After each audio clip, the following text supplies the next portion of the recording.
Let's get one thing straight before we start. The ZRYN Collective did not fail because humans have laser eyes, secret superpowers, or some deep genetic destiny to rule the galaxy. They failed because they kidnapped 4 children from a Ohio elementary school and rated the operation low risk.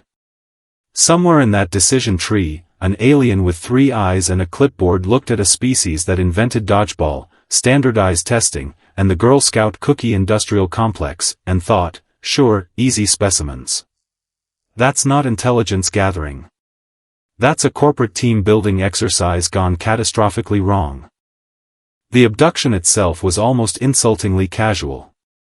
A silent skiff dropped out of the clouds over Roosevelt Elementary during recess, scooped up 4 kids near the swing set, and vanished before the recess monitor even looked up from her phone. Efficient. Clean. Rated low risk by a ZRYN acquisitions committee that, and I cannot stress this enough, had not updated its intelligence file on humanity since roughly the Cold War. The 4 kids in question were Priya Nandakumar, captain of her school's debate team, and a girl who had never once lost an argument, including to her own parents, which is frankly the more impressive feat. Malik Osei, a chess prodigy with the kind of quiet, calculating stare that made substitute teachers nervous.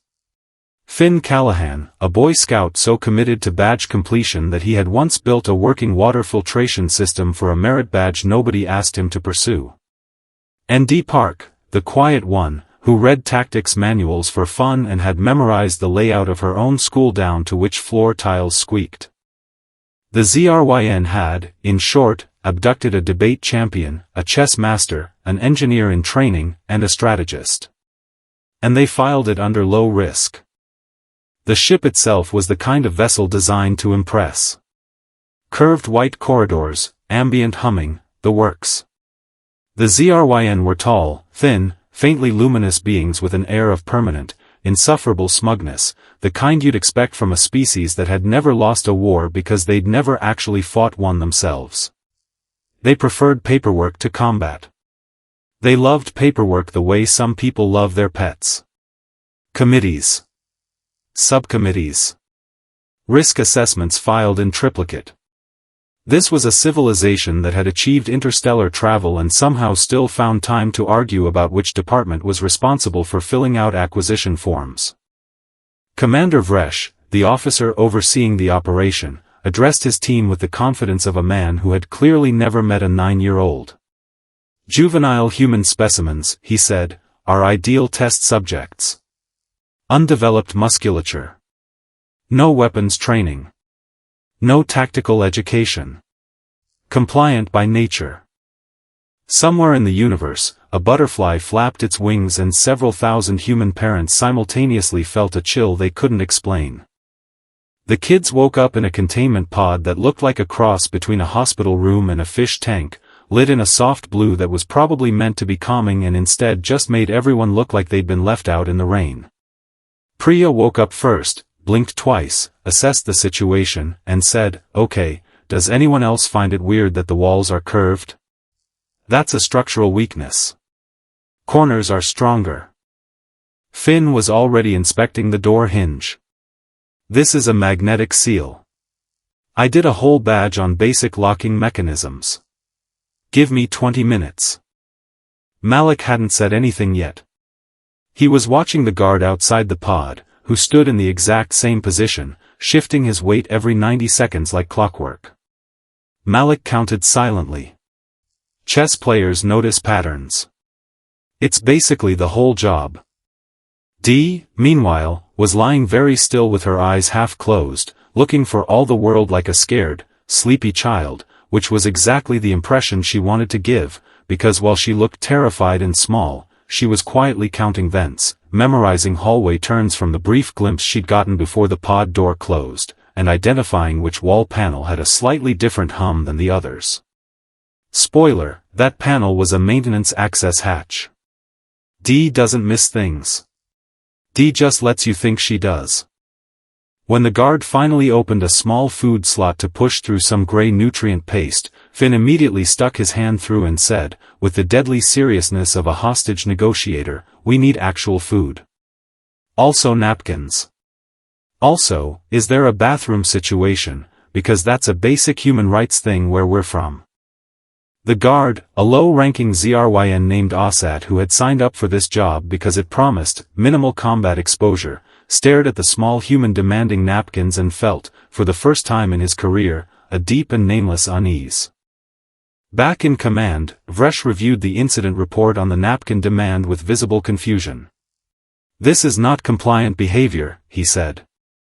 "Sir," said his aide, "the file says human children are docile. The file is 40 years old. The file is what we have, sir. This, right here, is the entire downfall of the ZRYN collective in one sentence. The file is what we have, sir. Nobody update the file. Nobody question the file. The file said humans were harmless, so clearly the 4 humans currently dismantling a magnetic door lock with a shoelace and a hair clip were an anomaly, not a pattern.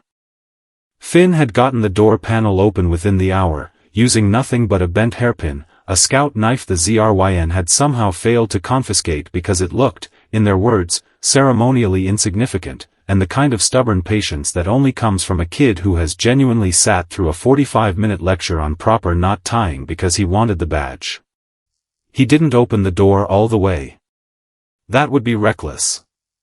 Instead he just rigged it so it would open on command, then closed the panel back up and said, "Okay. We're not leaving yet. We need a plan." "Agreed," said Malik. The guards rotate every 6 minutes on a 2-guard system. There's a 9-second gap during handoff where neither one is technically watching the corridor because they're both looking at each other's clipboards.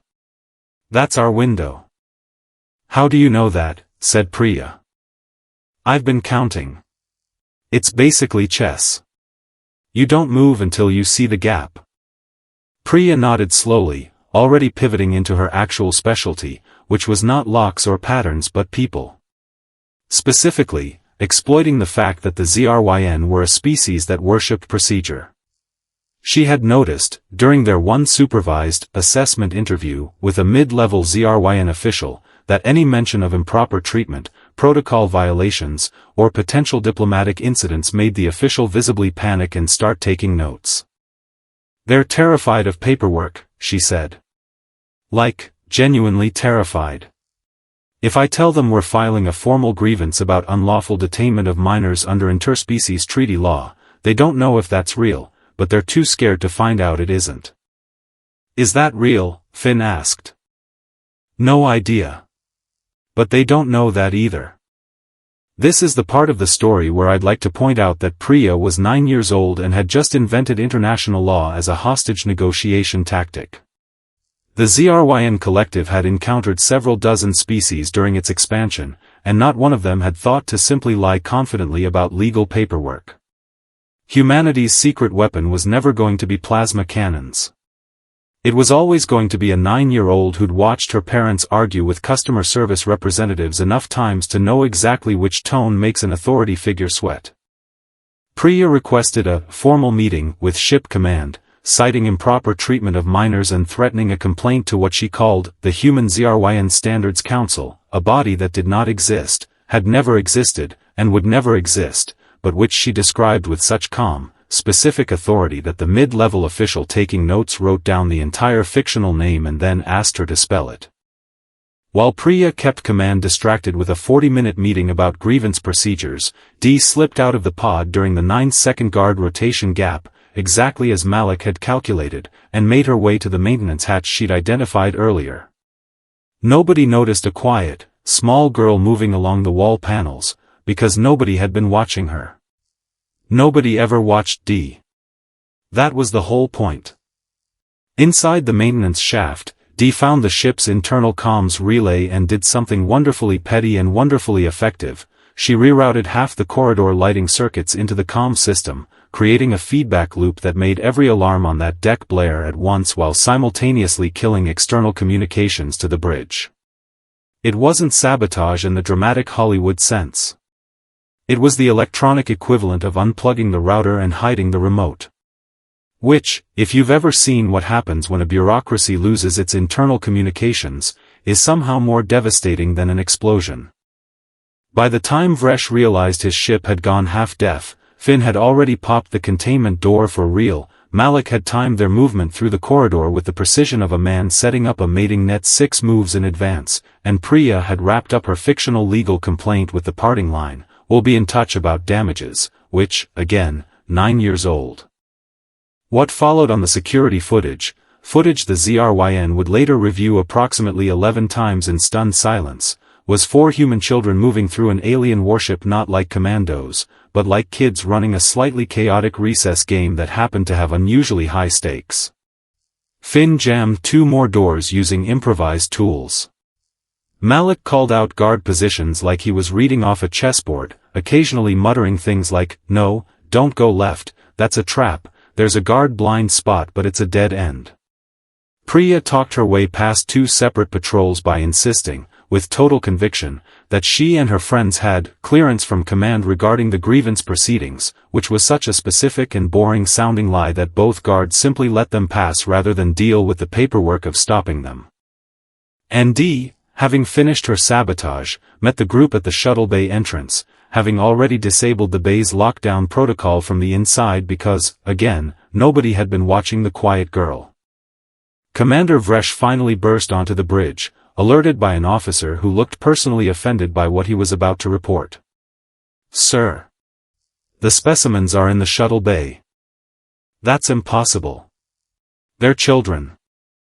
"Sir, they've disabled deck communications, forged legal correspondence, and are currently attempting to commandeer a transport shuttle." Vresh stared at the screen showing 4 small humans working together with the calm efficiency of a group project where, for once, everybody actually did their assigned part. Finn was bypassing the shuttle ignition using wiring knowledge from an electronics badge. Malik was watching the bay doors, counting down the next patrol rotation. Priya was already rehearsing what she'd say if anyone asked them to stop. Dee was just standing there, quiet, having already done her part, watching everyone else finish theirs. "Reclassify the acquisition," Vresh said, his voice flat with the particular despair of a man watching his career combust in real time. "Threat level, extreme. Recommend immediate non-engagement. Update the file." "Which file, sir?" "All of them." The shuttle launched moments before Earth's own response arrived, because of course it did, because nothing in this story was ever going to run smoothly on a schedule. A joint military escort, alerted hours earlier by a very small, very specific 911 call from Finn's mother who had noticed her son wasn't home from recess and had, in the finest tradition of parental overreaction backed by actual justification, called every emergency number she could think of, arrived just as the kids' shuttle cleared the ZRYN ship's hangar. It was, by any measure, a deeply anticlimactic rescue. The cavalry showed up right as the hostages finished rescuing themselves, which is a bit like calling the fire department and arriving just in time to watch someone blow out a candle. The ZRYN ship retreated at speed, less out of tactical necessity and more out of sheer administrative panic, because nobody on that vessel wanted to be the one explaining to their superiors that 4 unarmed juveniles had disassembled a containment protocol using a scout knife, a chessboard mind, a fake legal committee, and a lighting circuit. Back on Earth, the debrief was short. The kids were, of course, fine, mostly annoyed about missing the rest of the school day and slightly thrilled about the story they now had for show and tell. Finn's mother hugged him so hard he nearly dropped his scout knife. Priya's parents were informed their daughter had invented an entire fictional galactic legal body in real time and could only respond with the specific, exhausted pride of parents whose child had, once again, argued her way out of trouble. Somewhere much farther away, in a ZRYN archive deep within collective space, a tired records officer updated the official species file on humanity. Where it once read, juvenile specimens, docile, non-threatening, ideal test subjects, it now read, in bold, heavily underlined ZRYN script, juvenile specimens, extremely hazardous. Do not engage. Especially the small, quiet ones. Recommend full non-contact protocol pending further review that will absolutely never happen. And that, honestly, is the moral of the story. delivered with all the smug satisfaction it deserves. You can study a species for decades. You can build an entire empire on tidy files, rigid procedure, and outdated assumptions. But nothing, and I mean nothing, prepares you for a civilization that hands its children homework, competition, badges, and debate club, and calls it a Tuesday. The ZRYN learned that lesson the hard way. Somewhere out there, their descendants are probably still updating the paperwork.